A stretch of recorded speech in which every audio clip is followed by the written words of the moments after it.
Olá, eu sou Matheus Wolff, sou mestre especialista em Direito Tributário pela USP e professor aqui do EJUF há algum tempo.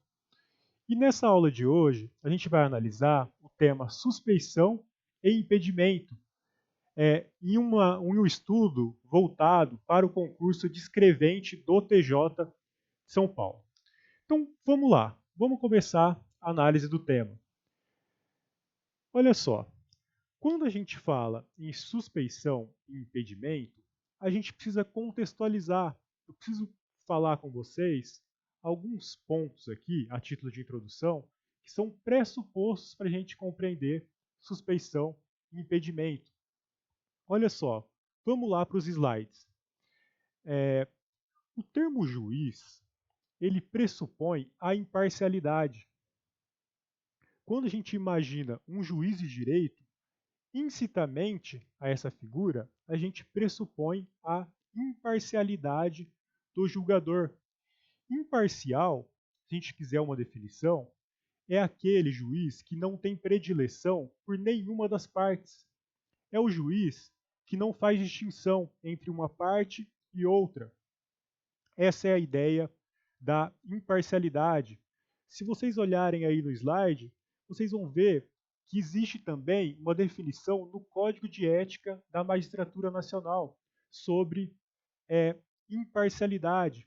Olha, magistrado imparcial é aquele que busca nos autos a verdade dos fatos. É aquele que busca, de forma racional, no processo, a veracidade dos fatos, o que realmente houve. É aquele que não tem predileção, não tem preferência por nenhuma das partes. Isso é o juiz imparcial. Todo juiz deve ser imparcial. E olha só, vamos avançar para o segundo slide. Olha, se o juiz deve ser imparcial, a doutrina diferencia a imparcialidade objetiva da imparcialidade subjetiva. E essa distinção é extremamente relevante para a gente conseguir compreender o tema suspeição e impedimento.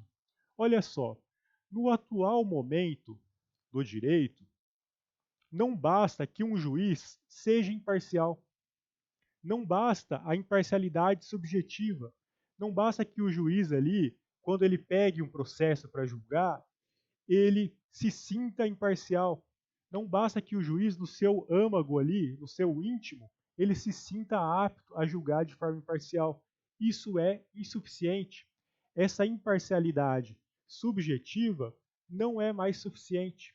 Hoje ainda é preciso a imparcialidade objetiva.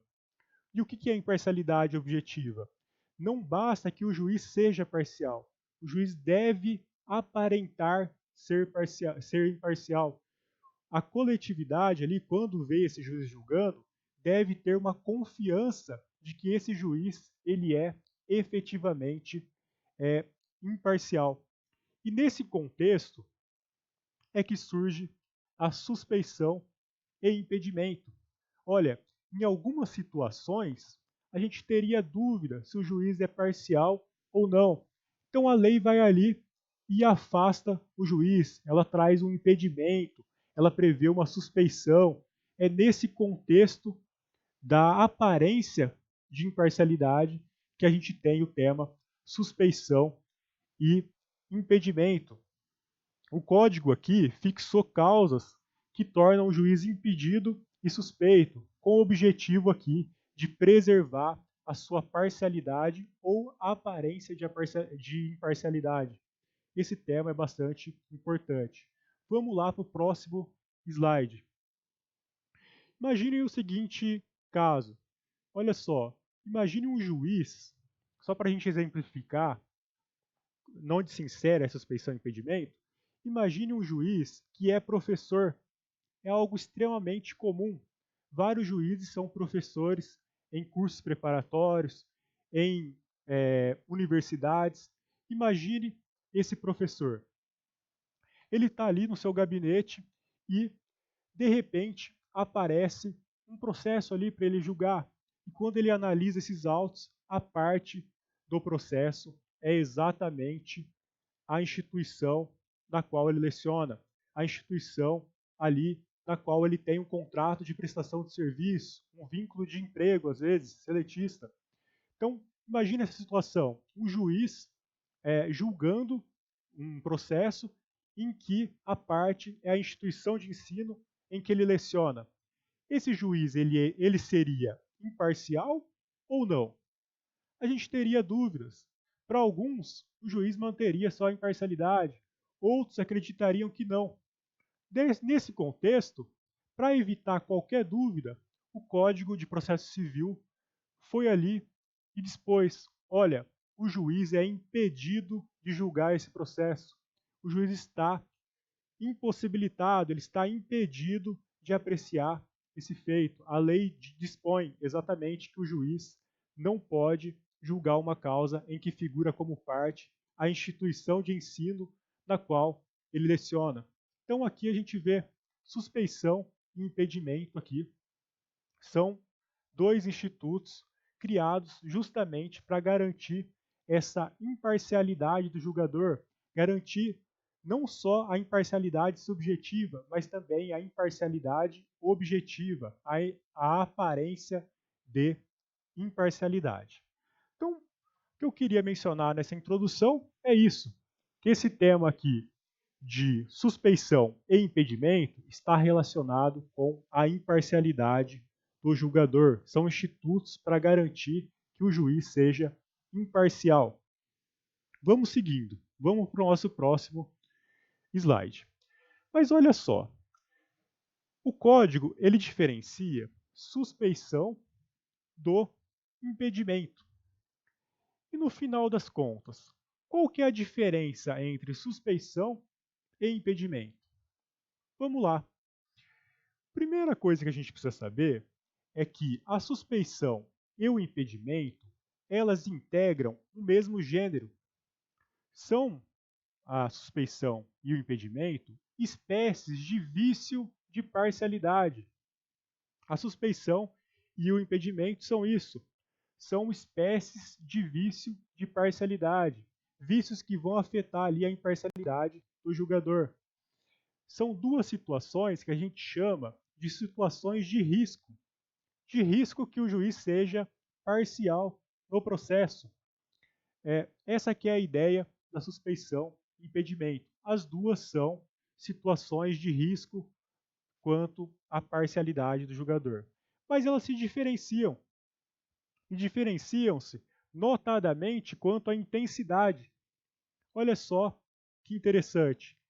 O impedimento é uma situação de risco intensa, é uma situação em que há uma enorme carga ali de probabilidade de que o juiz seja parcial. No impedimento, o vício aqui é muito grave. Na suspeição, o grau de intensidade é menor. No direito, a gente tem um autor clássico aqui que ele faz uma síntese. É o Pontes de Miranda. Olha só o que ele diz para a gente no nosso slide. Quem está sob suspeição está em uma situação de dúvida. É uma mera dúvida. Quem está sob suspeição está em situação de dúvida quanto ao seu procedimento. Agora, continua esse autor, continua o Pontes de Miranda. Quem está impedido, quem está sob impedimento, está fora de dúvida. Aqui é muito mais intenso. Há uma enorme probabilidade de ele ter uma influência maléfica ali para sua função. Há uma enorme probabilidade de que esse juiz vá ser parcial no processo. Então, suspeição e impedimento se diferem quanto à intensidade. As duas são vícios de parcialidade. Só que o impedimento é muito mais intenso do que a suspeição. Vamos lá para o nosso próximo slide. Tem outras diferenças. E aí a gente segue com essa tabela, distinguindo impedimento e suspeição. Olha só que interessante. No impedimento, a participação do juiz é vedada, é proibida. O juiz não pode atuar neste processo. há um risco muito grande de perda da parcialidade desse julgador. E olha só, no impedimento, vamos além. No impedimento, mesmo que o juiz ele se considere imparcial, mesmo que o juiz se considere ali subjetivamente apto para julgar um feito, ele não pode. Lembrem daquele exemplo ali da instituição de ensino. O juiz está com um processo para julgar e a parte ali, uma das partes, é a instituição na qual ele leciona. Ele imagina a situação. Ele se sente apto para julgar. Ele pode julgar? Não pode. A lei proíbe. Então, mesmo que o juiz se considere imparcial, ele deve se afastar do processo, ainda que ele acredite que ele seja imparcial. Ele tem que se afastar. E olha só, a lei diz: se ele não fizer isso, o processo é nulo. Se ele não fizer isso e ninguém fizer, o processo é nulo, não importa. E a lei vai além ainda. Se esse processo transcorreu normalmente, encerrou, transitou em julgado, é possível ainda uma ação depois do trânsito em julgado para anular esse processo. É possível uma ação rescisória para desconstituir esse processo. Tamanho o vício que o impedimento gera. Olha só, agora, na suspeição é diferente. O regime da suspeição é muito diferente. Enquanto no impedimento o juiz é proibido de julgar, na suspeição é recomendável que o juiz não julgue. Na suspeição é recomendável apenas que ele não julgue. Por que isso? Porque a suspeição ela põe em risco a imparcialidade do juiz em um grau muito menor, em um grau menor do que do impedimento. E olha só, mais uma diferença. A gente viu, no impedimento, se o juiz julgar o processo, ele é totalmente nulo. Na suspeição, não. Na suspeição, se o juiz não se declara suspeito e se nenhuma das partes alegam a suspeição, preclui. O processo será válido e não haverá qualquer vício. Então é outra diferença extremamente importante aqui do impedimento para a suspeição.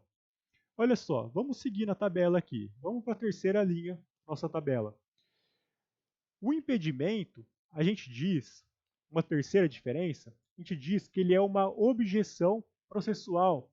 Ou seja, é algo que pode ser alegado a qualquer momento e em qualquer grau de jurisdição. Pode ser alegado em primeira instância, em segunda, não tem momento para alegar, pode alegar em qualquer momento. É uma objeção processual, não preclui, você pode alegar em qualquer momento. É diferente da suspeição.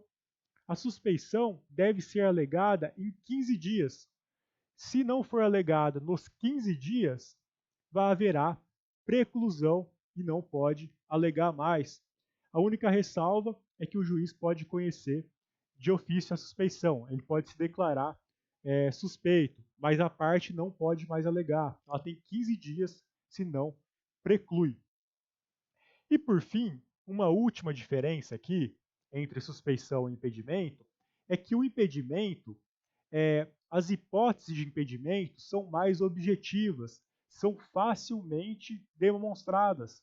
Então, se a gente analisar ali as hipóteses, a gente vai ver um pouquinho mais para frente que as hipóteses de impedimento, elas são todas objetivas, facilmente demonstradas, enquanto que as situações de suspeição são mais abertas, são empregados determinados, são empregados ali expressões mais abertas. É um pouco mais vago, é um pouco mais difícil de constatar e demonstrar. Então são essas 4 diferenças aqui entre impedimento e suspeição. O que a gente consegue extrair é que o impedimento é um vício muito mais grave do que a suspeição. Os dois são vícios que afetam a imparcialidade do julgador, mas o impedimento é muito mais intenso, enquanto a suspeição é mais leve, é menos intensa. Vamos lá para o nosso próximo slide. Então a gente já viu aqui que suspeição e impedimento está relacionada à imparcialidade do julgador. A gente viu que a suspeição e o impedimento se diferem principalmente quanto à intensidade, e agora a gente avança e vamos ver quais são as hipóteses de impedimento. O que, que o código nosso ali, o código que está no edital de vocês, prevê como causa de impedimento? O que, que ele traz ali na lei? Olha, a gente está falando aqui do artigo 144 do CPC. Ele traz ali um rol taxativo. O que, que significa isso? Só é impedimento, só haverá impedimento nesses incisos do 144 aqui. Só nessas hipóteses expressamente previstas na lei é que haverá impedimento. Então vamos lá passar por cada uma delas aqui de forma rápida. Olha só, a gente vai passar por elas porque se atentem para a prova de vocês. É muito importante para a prova que vocês dominem o conteúdo da lei. É o que está no edital de vocês e é o que vai ser cobrado, a literalidade da lei. Então não descuidem aqui do texto expresso da lei. Então olha só o que diz o artigo 144 do CPC. Há impedimento do juiz, sendo-lhe vedado exercer suas funções no processo, nos seguintes casos. Olha lá, 2 pontos. Primeira hipótese, o juiz ele não pode julgar no processo, ele não pode julgar o processo em que ele interveio como mandatário da parte. O que, que significa isso? Naquele processo em que ele já advogou, naquele processo ele não pode. Se ele advogou naquele processo, ele não pode atuar. Ele também não pode atuar se ele oficiou naquele processo como perito. Então imagine que ele foi perito e deu um laudo ali naquele processo antes de passar na magistratura. Ele também não pode atuar nesse processo. Ele também não poderá atuar se ele atuou como membro do Ministério Público. Imagine que esse juiz foi promotor e atuou naquele processo. Ele também está impedido de julgar. Ou, por fim, uma situação bastante importante aqui, para a gente lembrar na hora da prova, com grande probabilidade de ser cobrada de vocês, o juiz também não pode julgar se ele prestou depoimento como testemunha no processo. Então ali, olha só que interessante. Vou citar um exemplo aqui para vocês gravarem essa hipótese. Imagine um juiz em uma comarca de vara única. Só ele é juiz de direito ali naquela cidade. Tem um único juiz na cidade e é ele. E ele está ali andando na determinado dia pela rua e ele presencia um fato ali, ele presencia uma situação ali e que essa situação desencadeia um processo depois. Se esse juiz presenciou o fato e se ele será testemunha no processo, ele está impedido de julgar esse processo. O processo necessariamente deverá ser passado para o substituto desse juiz, vai para outro juiz.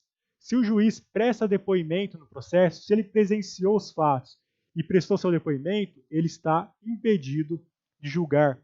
Então, 144, inciso 1, ele veda essas 4 hipóteses. O juiz não pode atuar quando ele advogou naquele processo, quando ele foi membro do Ministério Público naquele processo, quando ele foi perito ou quando ele foi testemunha naquele processo. Vamos seguindo. Artigo 144, inciso 2. Também não pode julgar o processo o juiz que conheceu do processo em outro grau de jurisdição. Então, qual que é essa situação aqui?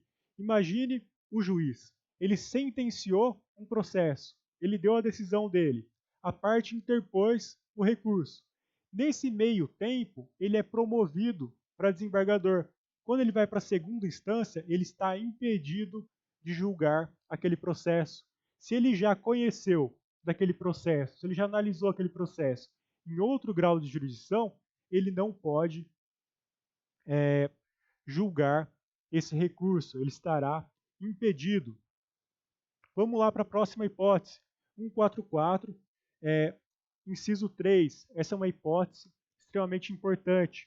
O juiz também não pode julgar o processo quando nele estiver postulando como defensor público, advogado, membro do MP, seu cônjuge ou companheiro, ou qualquer parente ali, consanguíneo ou afim, em linha reta ou colateral, até o terceiro grau.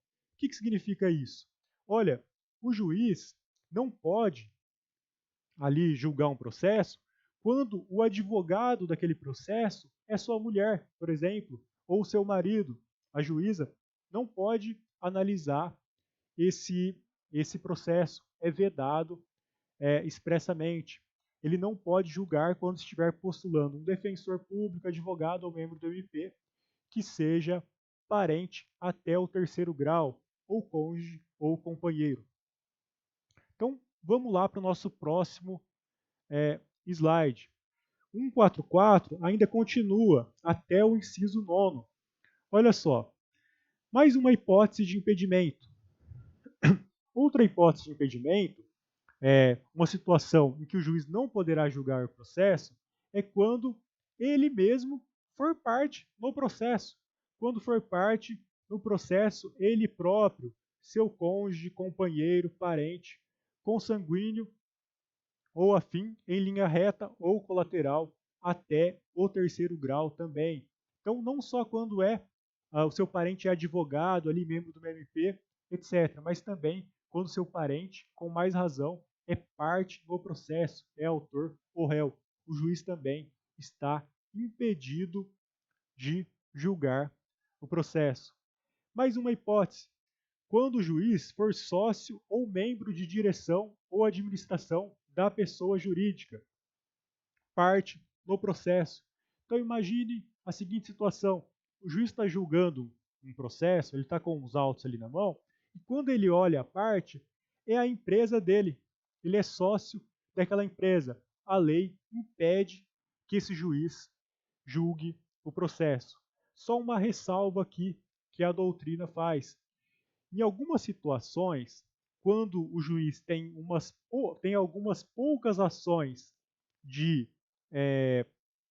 sociedades anônimas, nesse caso não haverá um impedimento. Então imagine um juiz que tem algumas poucas ações da Petrobras, ele não está impedido por esse fato. É uma exceção que a doutrina menciona. Vamos lá, vamos seguindo. 144, inciso 5. Também está impedido o juiz quando ele for herdeiro presuntivo, donatário ou empregador de qualquer das partes. Ou seja, quando ele está disputando ali, quando ele está analisando um processo em que ele é possível herdeiro, ele não pode atuar nesses autos. A gente vamos lá direcionando para o final das hipóteses de impedimento.